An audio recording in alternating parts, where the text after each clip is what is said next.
So I hope everyone is ready right now. And also we are live. So those who are watching me on YouTube, good evening and welcome for this wonderful healing session that we are doing after a long time. So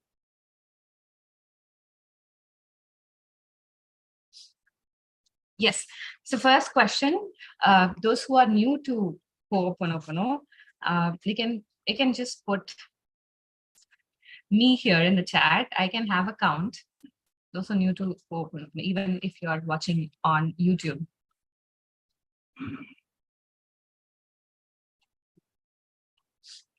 Okay, so firstly, I will talk about what is Ho'oponopono so that you will understand the power of Ho'oponopono. So maybe you heard about Ho'oponopono a long time back, and you know certain statements of Ho'oponopono, and you're doing this.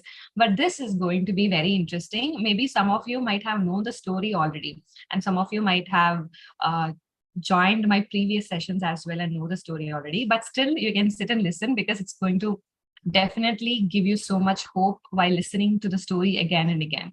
So, firstly, Ho'oponopono. So, this is a wonderful healing modality that the ancient Hawaiian people were practicing long back, like 5,000 years back. You could say it has history from 5,000 years back, and we do not know before that how many years it was. It has been in practice. So, but for 5,000 years ago also people were practicing this, and it is actually kind of a tribal community people following, and the entire Hawaiian people, I hope you know where is Hawaii is near North America. It is a small island. It is a very beautiful energetic place like Bali. I hope you must have seen Bali on pictures and all. Some of you might have visited. So Bali is such a beautiful spiritual place, and something like that is Hawaii. Hawaii is also a wonderful spiritual place, and it is a wonderful island where you can sense the vibration once you enter into that land. So that is how beautiful Hawaii is. And all the Hawaiian people lived a life that is full of peace. They were living a very beautiful life, very peaceful life. And the one reason is they were practicing this Ho'oponopono modality throughout. Even the kids in their home, they know, and they were doing this for a long time. Since, they started their educational learning system in however way it was earlier, they were doing this for a long time. And everyone in the family, it's their responsibility and duty to teach this to their kids. And everybody in that island know how to practice Ho'oponopono. And any issues, obviously people were living a peaceful life, but that doesn't mean that people never fought with each other, or they did not even have any um, hard emotions between one another. It was not like that. Obviously certain problems will come, even within the families certain problems will come. So what happens is, just like how in the current world we have people like healers, energy healers and all, healers or coaches. In the ancient Hawaiian system, the practice was, there was a person called kahuna. So kahuna is the healer. So what he will do is, he or she, they will come and they will try to solve the problem between both the parties. So they will form a circle, and they will address everyone's emotions, everyone's point of view. They will talk about the problem, and then the foundation of Ho'oponopono is forgiveness. So they will use this forgiveness as tool, and by forgiving each other, the dispute between these two parties will get solved. And that was a traditional Ho'oponopono practice where they also do a ritual. So it was like very, because tribal people, you can get a picture right now, right? So it was kind of a entirely different practice that they were following. And but the foundation was always forgiveness. And this was this was there for so many years, and people were following. And anytime, whenever there is a problem between two parties, even inside the family or between neighbors or anything, they will go to this kahuna. And there are so many kahunas as well. So both men and women, and the kahunas will solve the dispute, and they will do this ritual and all of that. And it was and you can literally see the results once the Ho'oponopono ritual or Ho'oponopono forgiveness is done. Definitely the relationship between these two people, or whatever issue, whatever any other issue, it could also be health or something else, it will get solved. And they were seeing all of this, and it was happening for a long time, until the modern world started, modern practices and all of that started happening. Then so this was like kind of, it was not very easy for people to follow, and it was a little difficult, because the modern traditions, like the traditions were going down and the modern world started emerging up. And that is when Simeona, so she is actually celebrated in Hawaiian island, because she is the kahuna who actually had so many healing powers in her. Right from age 3, she had so many healing powers. Like, Hawaii is a tourist place, just like Bali. As I said, it is a beautiful place. So people will keep visiting the island, and just in case if someone feels ill or something, Simeona, what she does is she just touches them, like she'll just do something like small, very simple healing practices, and they can see instant relief. So all these travelers were noticing so many reliefs, and right from her age 3. So as a kid, she was a healer, and she is the one who was practicing. She was also a kahuna, so she was practicing Ho'oponopono, and she was in this age. She was in this, most probably, like the time when we all were born. So if you're in your 20 to 30 range, so she was in that age, so she wanted to spread this knowledge, spread this message to the entire world. But the practice is like very difficult. So what she decided was, she wanted to make Ho'oponopono very simple, so that it can reach to so many people, and also it can, the essence of Ho'oponopono will not go down. And she designed in that way, and that is what she termed as self identity through Ho'oponopono. So the self identity through Ho'oponopono is a self healing modality. So earlier it was the kahuna who sits in the middle, and he will talk about their issues, then he will talk about your issues, and then forgiveness takes place. But what Simeona did was, she designed this beautiful self identity through Ho'oponopono. And that is where actually Ho'oponopono started becoming and spreading to more people. And it became like really famous.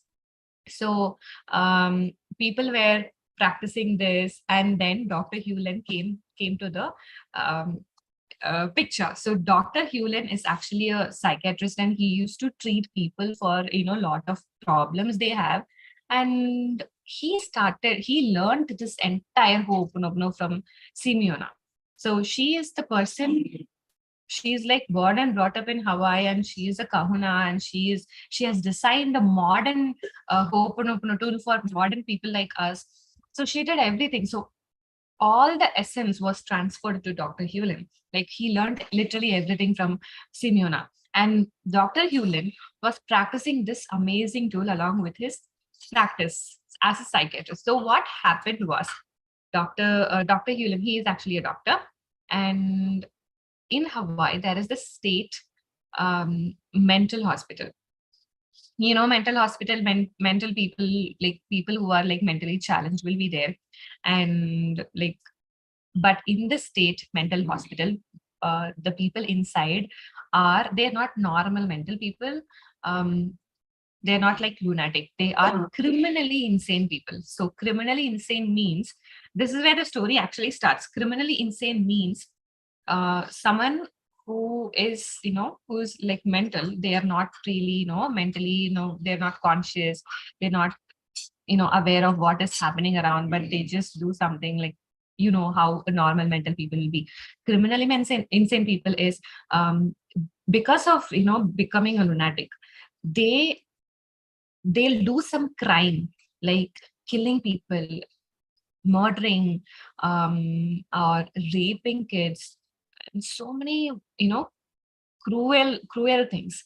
So that is why this mental hospital was exclusively, set up for criminally insane people.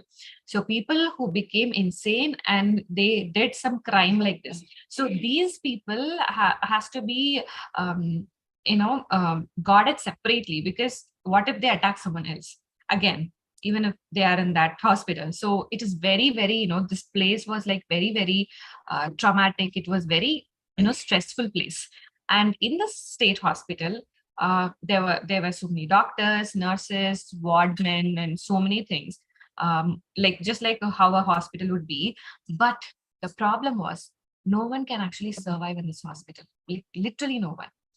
And that is when the management decided, they started hearing about Dr. Hewlin healing people through distance, not even, working with them, just by mail. Like they send him some mails like, this is my problem. And he will just, use Ho'oponopono, and he used to heal them. And it was like magic for them. So they decided, okay, let us invite Dr. Hewlin to the hospital. Let us appoint him here. Let us see if he is actually, doing something. So in this state mental hospital, what happened was, the energy in the hospital itself was very, very bad. Very bad in the sense, if you paint the walls, even the paint will not stick on the wall.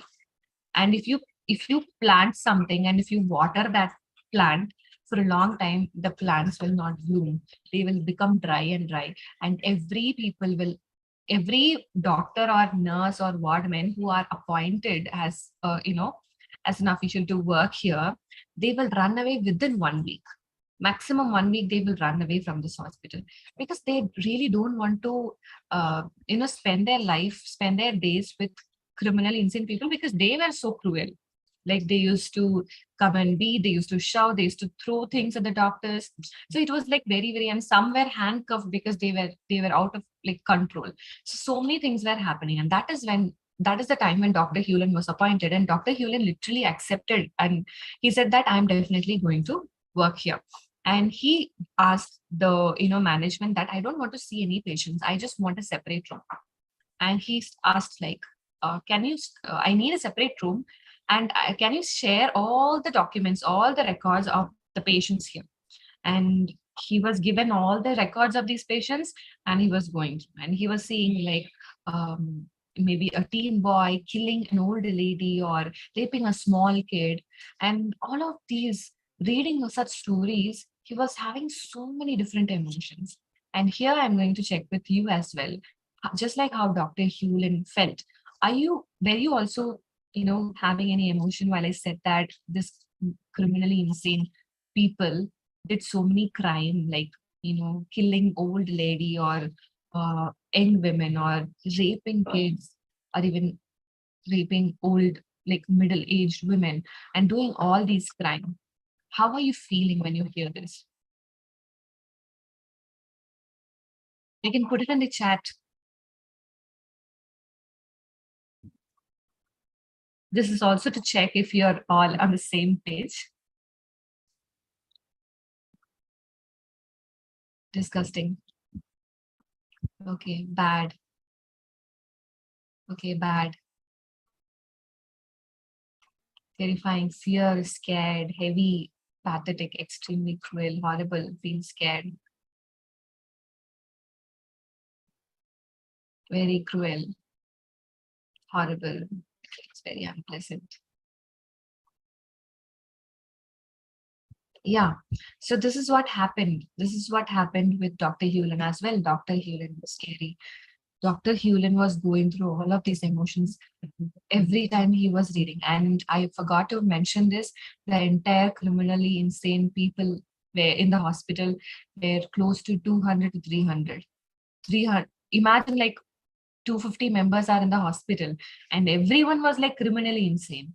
And everyone was throwing things at each other, or like they are very cruel. They were like, it was just like a jail. They were locked inside. But they were still, very, they were not sane. Uh, they were not behaving properly. They were out of control. They were, some of them were cuffed because they couldn't control. So when reading all these stories of these people, Dr. Hewlin had so many emotions like this, just like how you were going through. Lots of anger, lots of fear, lots of stress. and feeling very unpleasant and feeling sorry for the families that this like the particular patient did crime, and for that family so many emotions. It's like kind of a mixed emotions, feeling about this particular patient and also the uh, particular victim. So there are a lot of emotions surrounded here, right? So it's kind of a emotions clouded together. And what Dr. Hewlin did was he was doing Ho'oponopono. He was doing Ho'oponopono, he was cleansing, he was reading every records every single day. He used to open the record, he will do Ho'oponopono, and he will close the record. And this is how the entire day for him goes. He was literally doing this for 2 years. And within like few weeks, the hospital saw a lot of changes. Like people who were running away, like the doctors, nurses, wardmen, they started continuously working in the hospital because they used to every time a new doctor will get appointed or a new nurse will get appointed, they will run away within 1 week and another new nurse will come. And it was the same case for so many years.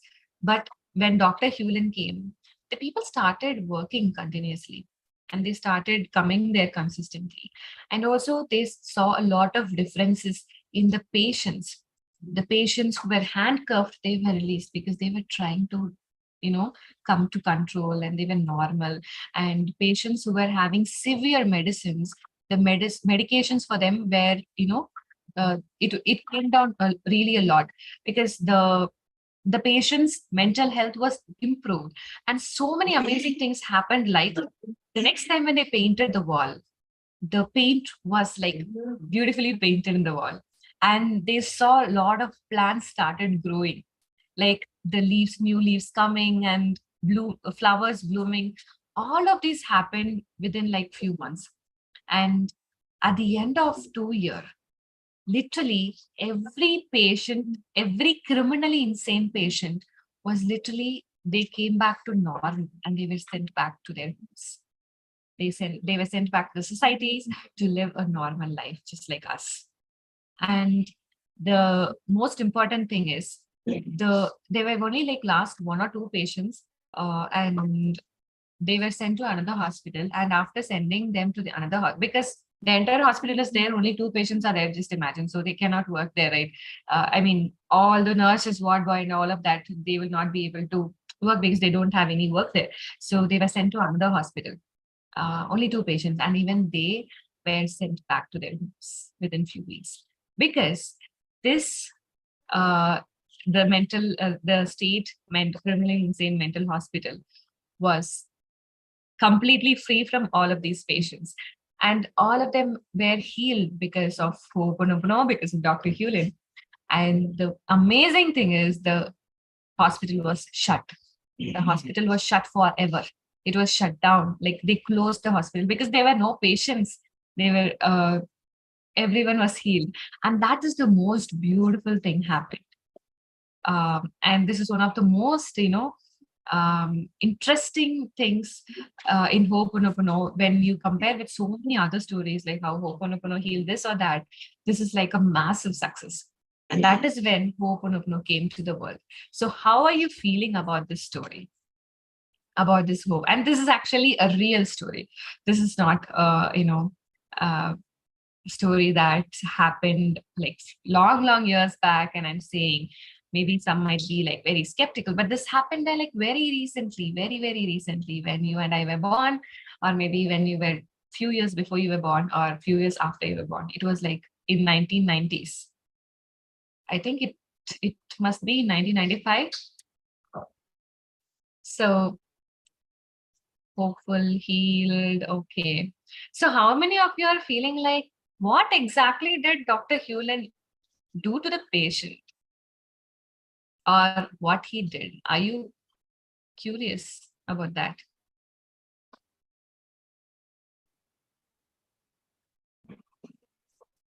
Yes.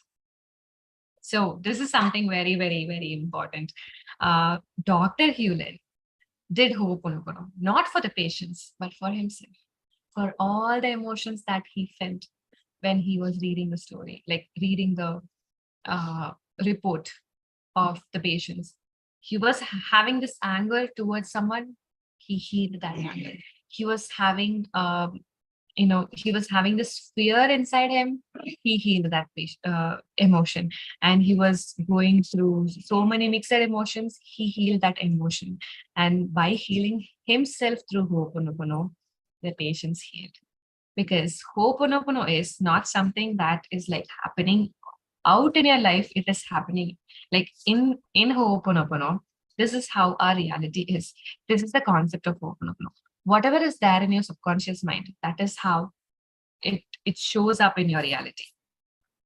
Dr. Hewlin had so much anger, fear, and hopeless emotions, or whatever that he worked on during the phase. Because of that anger, not general anger, okay, anger towards people who rape kids, anger towards people who kill others, anger towards people who do a lot of crime. Dr. Hewlin had all of these anger or fear or pity emotions or whatever, and he attracted that in that reality. Because of having these emotions, he had this in his reality. So he took 100% responsibility to heal all of this entire ward of criminally insane people. And that is how he healed them. And by healing himself, he healed others in the entire ward. And that is how the entire ward was shut down, because everyone was healed and everyone was sent back home and they started living a normal life. And that is the story of Ho'oponopono. And now, how many of you are excited to practice this and heal yourself and the people around you? You can put it in the chat. Yes, without seeing any patients. So that is very, very interesting. And this story actually became world famous when just imagine, it is a modern time, like when it is 1995, it is a like modern time, we have internet, we have TV and all of that. So it became like world famous. The story was there on newspapers, and that is when like people started getting interest to learn about Ho'oponopono. And that is how actually Ho'oponopono started spreading all over the world. And that's how we are having Ho'oponopono as a self-healing modality to heal ourselves and others, our closed ones. So now we are going to learn this amazing self-healing modality. So what I'm going to do right now is I will stop the live, and I have to restart the live again. I'm not going to do anything. Those who are watching live, you can just stay tuned. And if you're watching the live later, you